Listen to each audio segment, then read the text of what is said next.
Hindi naman kasi natin titigilan hanggang hindi natin nakikita. Aha. Hanggang saan aabutin talaga ito. Aha. Kailangan talaga lumitaw kung sino ang responsableng mga opisyal ng pamahalaan. Dito, Masyadong malaki ang nawaldas na pera. 32 million ang sugalero sa bansa ho natin. Grabe. Biruin mo. 1/3 ng population ho natin sugalero.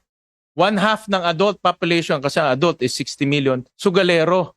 Grabe. Nung nakita ko ho to, Mr. Chairman, mahuhulog ako sa upuan ko eh. May we ask the chairman, may we ask lang where the source was from? Pagkor. Kaya nakakatakot ho. Kung hindi ho natin to hihinto, tingin ko, by next year, all adult population sugalero na ho dito sa atin. Pwede, total ban na lang kasi talagang hindi naman po pwede yung regulation kasi nandiyan pa si Chairman Al eh. Kung pwedeng palitan natin si Chairman Al, baka sakaling maniwala ako, magre-regulate muna tayo. Yun po yung usapin dito eh. Opo. Kung ako naman po ginagalang ko yung inyong paniniwala, pero gusto ko pong ipaabot sa Hindi paniniwala yung commitment natin dalawa. Kasi ako, nung sinabi mo yon, sinabi ko na rin doon sa constituent. So ako ngayon ang napahiya. Ako personal, Chairman Al, gusto kong maniwala sana sa'yo.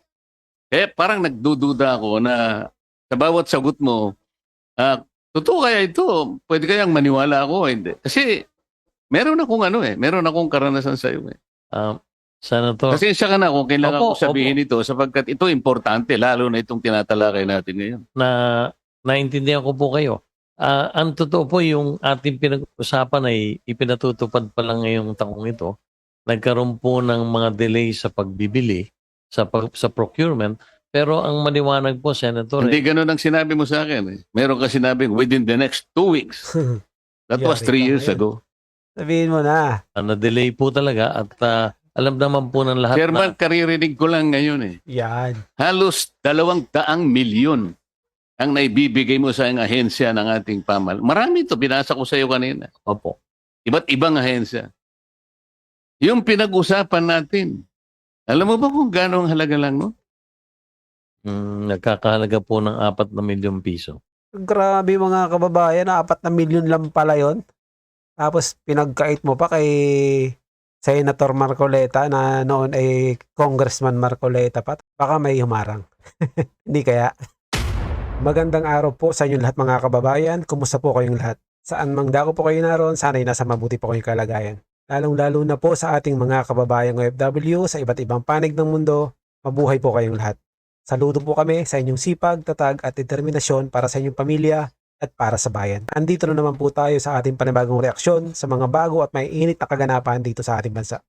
At eto nga mga kababayan, hindi na nakapagpigil itong si Senator Marcoleta dito kay Altenco mga kababayan at naungkat niya dito ang dating ipinangako nito sa kanya na magpahanggang sa ngayon umano ay hindi natutupad o hindi natupad sa kung anong kadahilanan. At dito nga ay humingi ng paumanhin itong si Altenco dito kay Senator Marcoleta mga kababayan. Tingnan natin kung ano yung pinangako na yun na hindi naibigay o hindi binigay dito kay Senator Marcoleta na dati nga pong Congressman Marcoleta mga kababayan. Pero bago yan, kung bago ka pa lang dito sa ating channel ay mag-subscribe ka na at i-click mo na din ang notification bell para maging updated ka sa mga susunod pa nating video.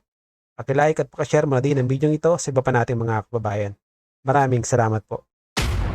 Chairman Al, kanina sinasabi mo parang nabigla ka namang masyado. Pasensya na po. Mas problematic sa'yo yung mga illegal, sabi mo kanina. Ibig ba sabihin, walang problema doon sa mga accredited mo at mga approved online gaming operators? Hindi ko po, siguro po babaguhin ko. Ang sinasabi ko po hindi perfecto din yung mga legal na sites natin. Meron pong mga problemang na-enkwentro. Pero nagkakaroon po tayo ng isang mekanismo kung saan pwede pong magreklamo ang mga customer. Samantalang doon po sa legal, ay doon po sa binanggit ko kanina, Senator Marcoleta, na halos kumulang sa 2,000 sulat buwan-buwan na natatanggap ng PAGCOR, 60% po doon ay ang tinutukay ay mga illegal na website. Ang sinasuggest namin, in coordination with DICT, kausapin po ninyo yung mga platforms na kung saan silang nagpo-provide naman kasi avenue for the online gaming operators to function. Halimbawa, Google, kausapin niyo yung Amazon, kausapin niyo yung Twitter, Facebook.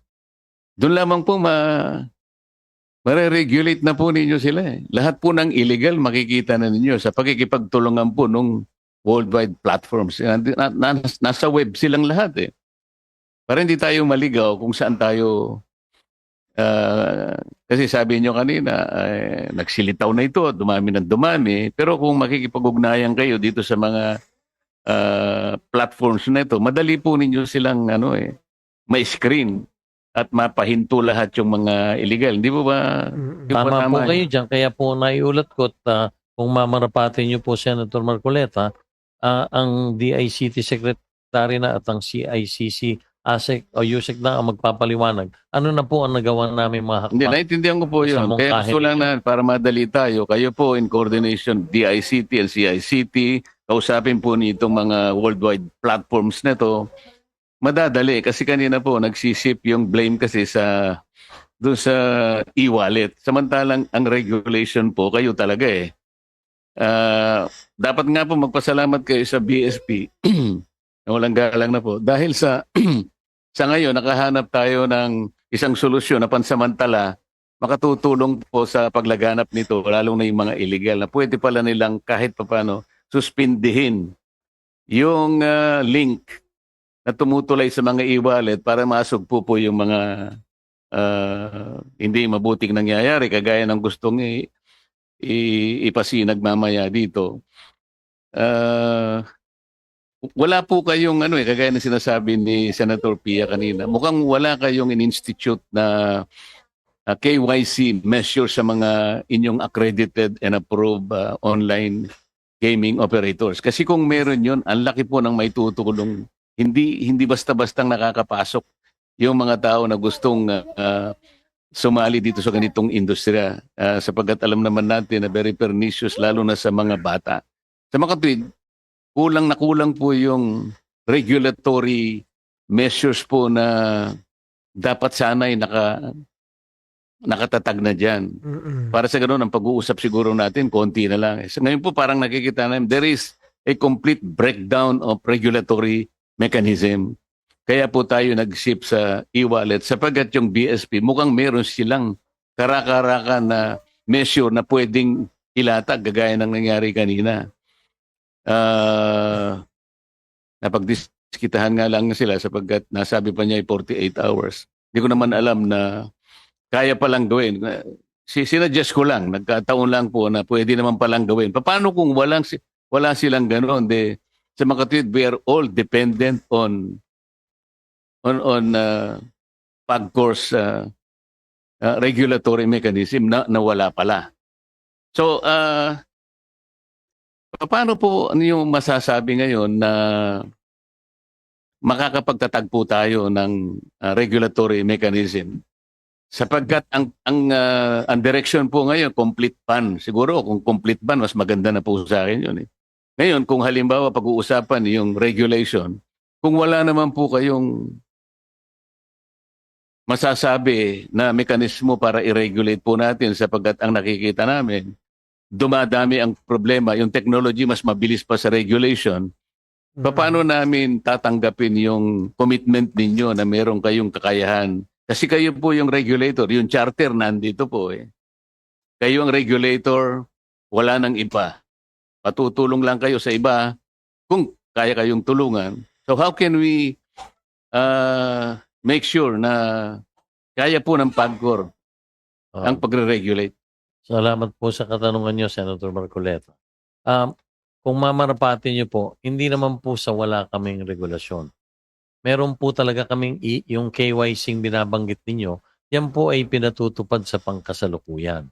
Kaya lang, tulad po ng sinasabi ko, ay hindi naman perfecto yung KYC proseso. Kung minsan po, nagagamitan tayo ng mga fake na ID na kung saan nakapaglalaro yung hindi dapat makapaglaro.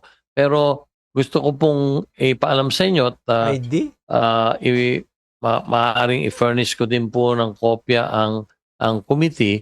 Meron pong rules and regulations tayo sa lahat po ng ating mga license operators. And Baka ang sinasabi mo, Chairman Al, yung regulatory framework for the issuance of gaming licenses for the establishment of gaming venue, ito po ay November 22, 2023. Meron ka ring revised regulatory framework for the remote gaming platform, November 15, 2023.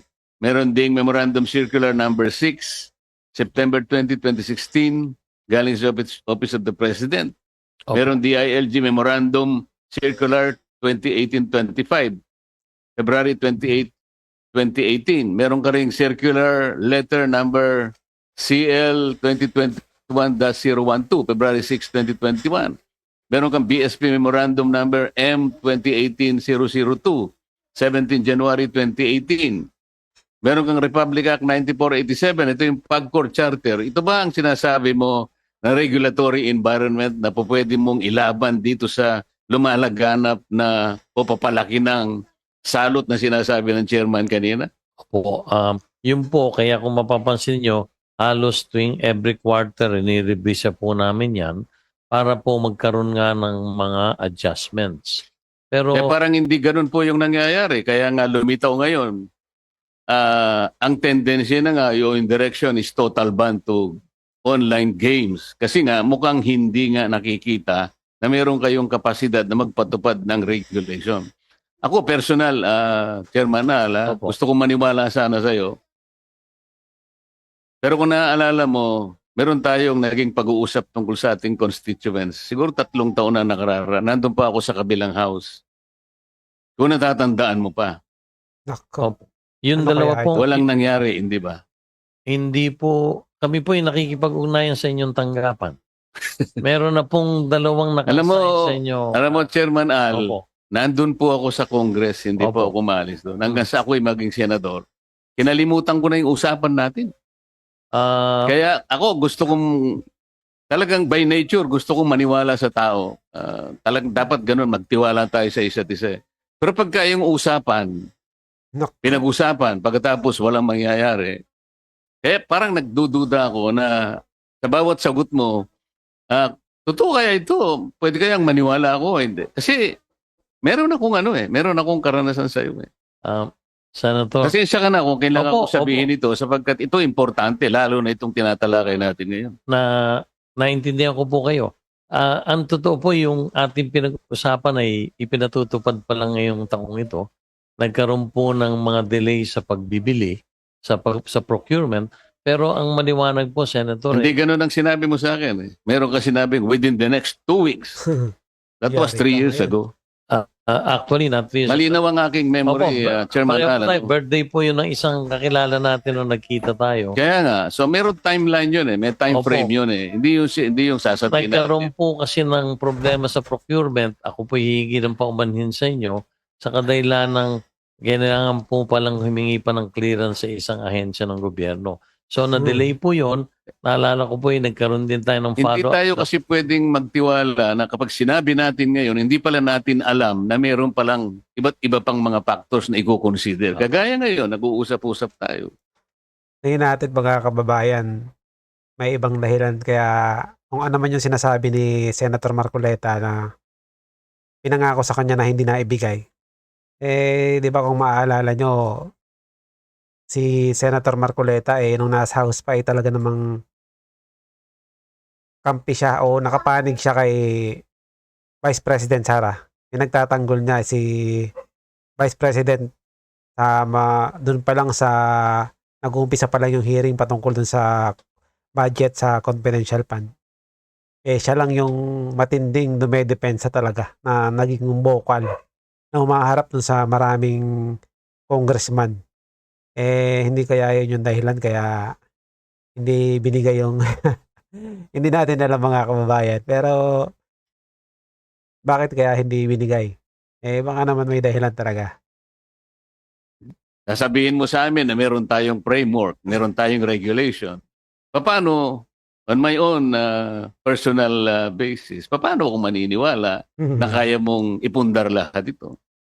Bakit hindi ako maniniwala na pwede, total ban na lang kasi talagang hindi naman po pwede yung regulation kasi Nandiyan pa si Chairman Al eh. Kung pwedeng palitan natin si Chairman Al, baka sakaling maniwala ako, magre-regulate muna tayo. Yun po yung usapin dito eh. Opo. Kung ako naman po ginagalang ko yung inyong paniniwala, pero gusto ko pong ipaabot Hindi paniniwala yung commitment nating dalawa. Kasi ako, nung sinabi mo yon, sinabi ko na rin doon sa constituent. Yun. So ako ngayon ang napahiya. Di bali na yon. Hindi ko naman pwedeng kasi sinabi sa akin ng chairman. Hindi, ako na pong gumawa ng paraan. Hindi lang po ako masisi ng mga tao. Opo. Ako po sa harap ng lahat ay humihingi ng paumanhin. Pero gusto ko lang pong ipaabot sa inyo na hindi ko po personal na kasalanan. Nagkaroon po ng mga intervening events. Ang tanong, sino nag-intervene? Sabihin mo na. Na-delay po talaga at alam naman po ng lahat Chairman, karirinig ko lang ngayon eh. Yan. Halos 200 milyon ang naibibigay mo sa ahensya ng ating Marami ito, binasa ko sa iyo kanina. Opo. Iba't ibang ahensya. Yung pinag-usapan natin, alam mo ba kung gano'ng halaga lang, no? Nagkakahalaga po ng 4 na milyong piso. Grabe mga kababayan, 4 na milyon lang pala yon. Tapos pinagkait mo pa kay Senator Marcoleta na noon ay Congressman Marcoleta pa. Tapos talagang mukhang merong baka may humarang. Hindi kaya? Masisira ba ang salita natin ng dahil doon lang? Ako po tulad na sinabi ko, humihingi po ng... Gusto ko kasi, Chairman Al, yung pagtitiwala sa isa't isa. Meron kang posisyon na kinakailangan ay pagtiwalaan ng ating mamamayan. Baka nakalimutan lang, Senator. Bawat sasabihin mo, maniwala ang taong bayan. Doon lang magmumula ang pagtitiwala ng mamamayan sa mga may posisyon na kagaya mo. Ngayon pinag-uusapan natin isang social issue. Hindi natin alam kung yung regulation is the better option o total ban. Hindi natin alam yung social cost will be outweigh by the benefits that your organization or yung iyong sektor na kinakatawan ay makatutulong talaga dito. Ngayon, ang pinag-uusapan natin, ang kapasidad mo. Paano mo masasabing mapaninindigan mo ang pagre-regulate? Kung halimbawa sa usapin lamang na simple, huwag na yung sa akin. Sa iba't ibang panig ng ating lipunan na kinakatawan ng PAGCOR. Kasi mamaya merong magtatanong sa'yo, halimbawa, sino-sino ba yung naapektuhan na rito? Sino yung mga pamilyang nabiktima? Maaaring ako naniniwala doon. Pero kilala mo ba kung anong pangalan ng game online game operator na yon? Na ginamit kung sino sa atin ang nabiktima na maaaring ikinalungkot ng pamilya, pinagsisihan ang nangyari. Alam niyo ba kung sino-sino yung mga tao na may-ari ng game, online gaming operator? Alam niyo po ba? Meron ba kayong listahan? Meron pong listahan. So, nasa legal po siya o? Nasa legal po. Hindi ko po kasi alam yung sino po yung i-representang with. Hindi ko po kasi kilala po. Pero yung kinasangkutan at ano yung ginamit na platform, alam niyo kung sino-sinong may-ari ng online gaming, di ba? Alam niyo lahat. Opo. Aamin na yata ito. Ano yung gagawin po ninyo? Hindi ko po alam. Madidinig natin sa hapong ito tungkol dun sa reklamo. Kasi ganito po yun eh. Kailangan mapalitaw po natin na kayo po'y may kakayahan as a regulator. Siguro, wag na yung operator, as a regulator. Dito po nakasalalay kasi ang kapalaran ng napakaraming ahensya. Dito natin pag-uusapan, ando na po yung benefit na nabibigay nyo. Hindi naman po natin maikakaila yun. Kaya lang merong social cost nga po. Ito po yung titimbangin natin. Napakahirap sa panig namin magdesisyon Kung wala kaming tiwala sa kakayahan ninyo na i-regulate nga po ito bilang ako, hindi ko alam kung saan ako boboto ngayon. Kasi kailangan matatag ang paniwala namin. Matatag ang regulator na yan. Baka sakaling dun muna ako kasi napakaraming natutulungan. Ngayon, kung hindi ako naniniwala sa kakayahan ng regulatory mechanism mo, total ban na lang. Kaya pala pinursig nilang tanggalin yung yung Pogo, kung maalala niyo mga kababayan. Ito pala yung ipapalit nila. Dahil kung isipin nyo, parang mas okay pa yung Pogo kumpara dito kasi walang mga kababayan tayo na naaapektuhan kasi hindi naman tayo yung naglalaro. Dito lang yung opisina sa atin, nag-ooperate. Pero yung mga naglalaro, hindi mga Pilipino, sa ibang bansa. Kumpara dito na talagang dito ang nabibiktima, ang mga nalululong sa online games ay mga kapwa natin, mga Pilipino. Wala. Mamili ka talaga. It may be a very hard choice, pero doon ako pipili. So ngayon, paano ako magdidesisyon kung hindi ako naniniwala? Kinakailangan tayo ngayong magdepende sa BSP sapagkat siya ay may kakayahan na suspindehin ang e-wallet. Ako hindi ko kilala po kung sino yung mga e-wallets na. But I think they can live up to their own. Siguro they can sacrifice siguro yung online gaming. I'm not sure how many percent is the go online gaming in the market of e-wallet. Pero palagay ko, kung sila-sila lang, kahit siguro yung game operators na pwede lang itapon para sa akin. So, napipilitan tayo ngayon na pumunta sa ibang aspeto sapagkat nagkulang kayo sa regulation.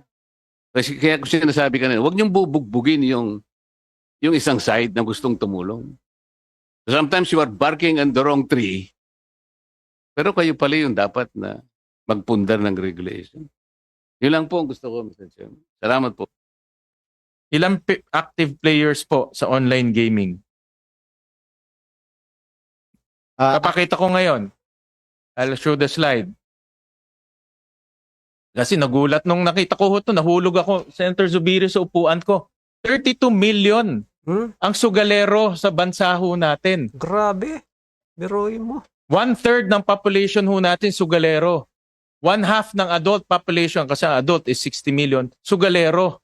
Grabe. Nung nakita ko ito, Mr. Chairman, mahulog ako sa upuan ko May we ask the chairman, may we ask lang where the source was from? Pagcor. Agcor. This is from Pagcor. Alam nila. Kaya 32 million. Ilan lang tayo? Ilan ang populasyon ng Pilipinas? May 100,000. So, katatlong bahagi ng nagsusugal pala lahat.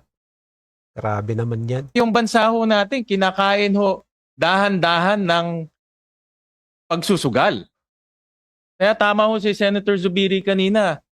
Dahan-dahan ho tayo, kinakain ho nitong pagsusugal. Kaya dapat, nung nakita nyo na ho, nung 2024, 8 million na last year. Grabe. Dapat ho, naging mas maingat na ho tayo. Diba? Naging mas maingat lang ho tayo nung maraming mga senador nag-file na ng kanya-kanya ng mga bill to ban, to regulate. Pero to speak today, as we speak, 32 million ang sugalero. Kalahati ng adult population ho natin nagsusugal. Kaya ho talagang makikita ho natin mga vendors, mga jeepney drivers, mga tricycle drivers, nandyan na ho. An increase of almost 200%. Kasi nga sobrang luag. Kahit tumistambay ka lang saglit at may laman yung Gcash mo, pwede ka nang maglaro Kahit sino talaga pwede maglaro. Kaya yung iba sinasabi nila libangan. Syempre pag nanalo, hindi na libangan yun, ulit-ulitin na yun. Hanggang sa natatalo na, nang natatalo, gustong manalo, gustong bumawi. Sa yun, kaya pag hindi na control, talagang sa pagkalulong ang punta.